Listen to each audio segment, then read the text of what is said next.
Hey man, say man, it's the one and only Jamaican man with ism, brought to you by HoopSpaces, and we bring to you PDX Business.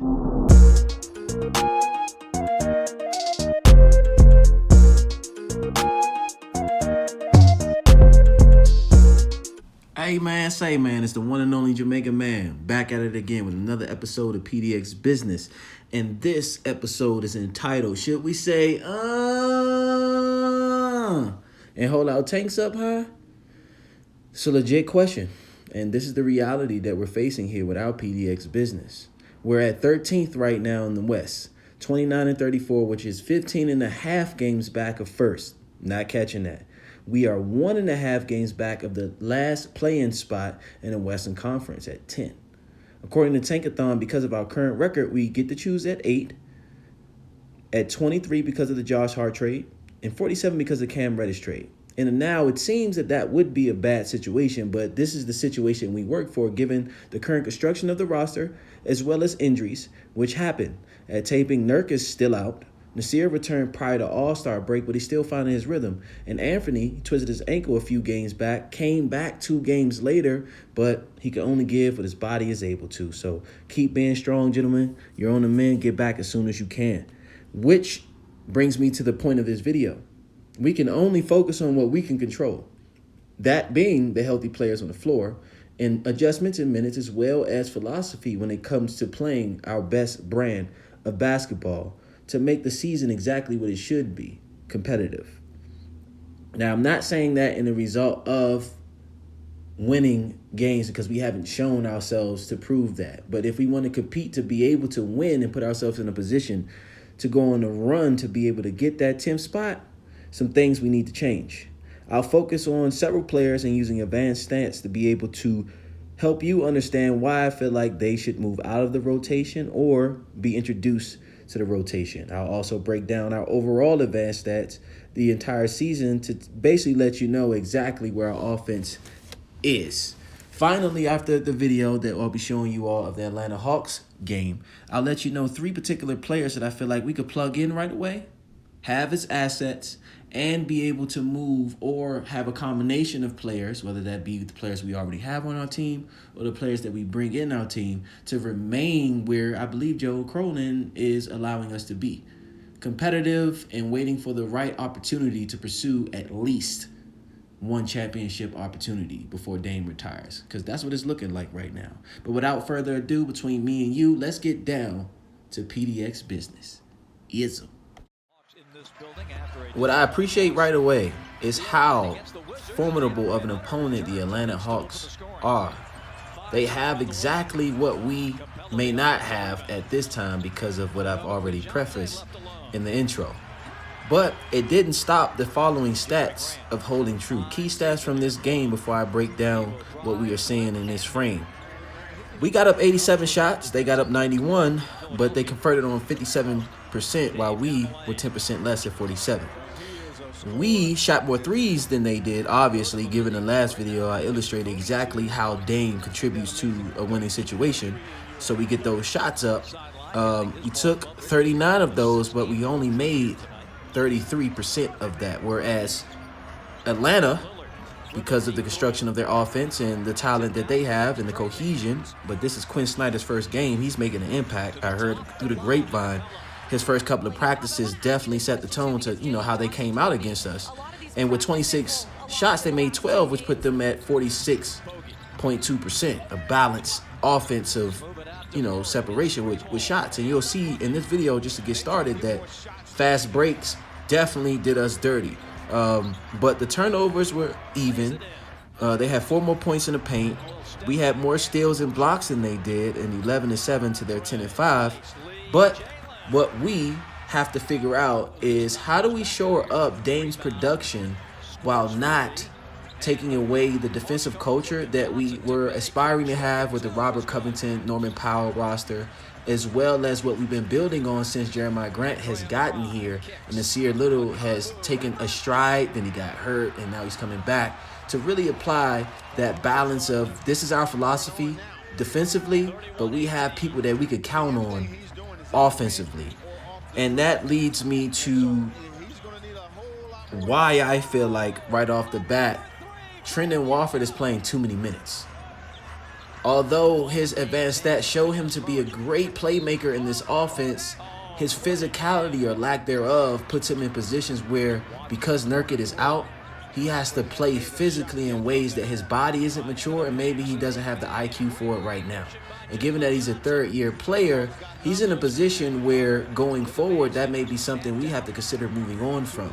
Because what we need right now for Dame is somebody young enough to be able to play the minutes, but also productive enough to be able to contribute in a way that you bring your skill while playing our defensive philosophy and being able to give Dame breathers, because Dame can't be responsible just for his offensive game, which I held him accountable to, but also the ability to, over time, play offense extremely well and then guard extremely well. This has nothing to do with the mismatches. It's literally positioning the right players at the right time to get the right amount of production out of each and every one of these players. But that doesn't mean Jeremiah Grant is off the hook.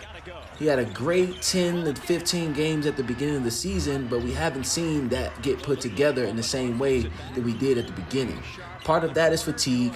He has been guarding guards a large amount of the season, and a lot of the pundits or purists, if you will, in PDX have spoken against him doing that, to allow for him to be the defensive spark that we know him to be. But on this team, we need him to play a little more offense than he's ever played before.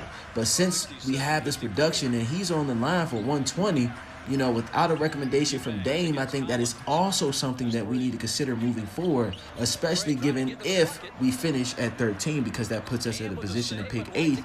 And if we see the value in Shaedon Sharpe and what we've seen this entire season, he's been one of the more consistent players. And this game, he played about 28 minutes, which is not bad given that you drafted him so high, and he's contributing to winning basketball on the court. So he's earned those minutes. Whereas if I think we put Trendon at 9 and we give his 21 minutes that he played that particular night, we split 7 to Nasir, which brings him to 21, and you give 7 to a player like Keon Johnson, who on advanced stats has the ability to come in and play right now at 9 or 10 minutes a game. When he's on the court, he contributes to 120 points, and he stops defenses and holds them to 100. Now, given the sample size is small, but in this particular situation, this is a clear indication that Chauncey needs to make a change. And those changes, in my opinion, is you start Matisse, Cam comes off the bench with Keon, Matisse plays with Shaedon. While Anthony is out, Dame, Shaedon, Matisse. You play Jeremiah to start because his value needs to be as high as possible. Whether we pay him 120 or we get a sign and trade situation or he tests the market, I think he should. And I think we'll be in a position to be able to contribute going forward, whether he is valuable to us or he's a valuable asset to move on from, because he is what he is. He's a high floor guy that has shown you he can score, but compare him to a player like Pascal Siakam, and this is a quote or a paraphrase from the big guy Chris here at HoopSpaces, a great night for Jeremiah Grant is an average night for Pascal Siakam. So we can't just say that we're getting a player that fits the same player genotype as a Pascal Siakam, a target that we wanted. But if we're not seeing the production, we have to produce to be able to hold ourselves accountable to Dame being here long term, whether he's just, as many haters would say, getting the bag, or maybe he's loyal. We don't want that to waver. We're at the point in our relationship where we're really testing the faith of one another, and we can't play with that. So as a result, we make those changes that I mentioned, and we move forward and play big by committee. I don't think we increase Drew Eubanks' minutes because he's outstanding right now. It's just that he's the only big that we truly have, and we're playing Trendon as a big, but that doesn't necessarily mean he is in a position to play that long term, and he has deficiencies in his development right now that withhold us from really making something shake, if that makes sense. So let's get back to the game. I would say we didn't really play bad defense. It's just at times we're not finishing defensive possessions. And a lot of teams don't do that in the NBA, but we're not in a position to really just get to the spot, for example, and not contest. As you can see, we're blitzing to get the ball out of Trey's hands, similar to what many other teams do to Dame, and it's getting to the corners. And all night long, those 26 three-point shots that they took, those 12 that they made, as you can see right here, comes from high-quality contributors. They're making baskets where they need to make baskets. And shout out to Quinn Snyder's, GG's Atlanta. The game necessarily outcome didn't matter per se because it put us no different than where we already were. We just have a bigger hole to climb out of. So let's go with the season ending today. If that is the case, we pick at 8. Tankathon had Keon Johnson. I don't think we need a Keon Johnson because we already have a Shaedon Sharpe. Shaedon Sharpe isn't fluid as Keontae in creating baskets, but we don't necessarily need him to do that in this offense when we already have two extremely favorable shot creators in Dame and Anthony. But who I think we should go for if we move on for Trendon and Jeremiah, or if we move on for just one guy, we bring in GG Jackson, who is a top 5 talent. In my opinion, on my draft board right now, he's the 3rd best player in the draft because you go into the draft and you draft upside. For the most part, I have seen on my team, shout out my guy Risky, stay risky people. He spoke to young players like a Jalen Williams, the OKC, getting drafted in the 1st round and contributing right away. Yeah, we've tried that already, and that's been something we've been doing over our entire history. If you look at getting all of our 1st-round picks that we had when we sent out the 2011 roster, the Mo Harklesses or the Prince Aminus, if you will. Those are 1st-round picks we betted on. We saw that didn't work. Bringing in a young, viable, young player that's becoming a vet at Evan Turner at $17 million in the NBA, where that was astronomical at that time. That didn't work. So if we go back to true NBA values, the thing that we should do is draft upside, and GG Jackson is that. A two-way player with extreme upside to go at 3s and 4s offensively while needing a coacher to teach him defense. That is a perfect situation if we are still at 13 when it's all said and done. Then at 23, we go tall, but we go with somebody that can ball, in my opinion. We go with Imani Bates. I think Tankathon had Taylor Hendricks there. Cool, I get it, but I'm not going to go with a 6'9" guy like Jabari Walker that we already have where we could continue to develop him.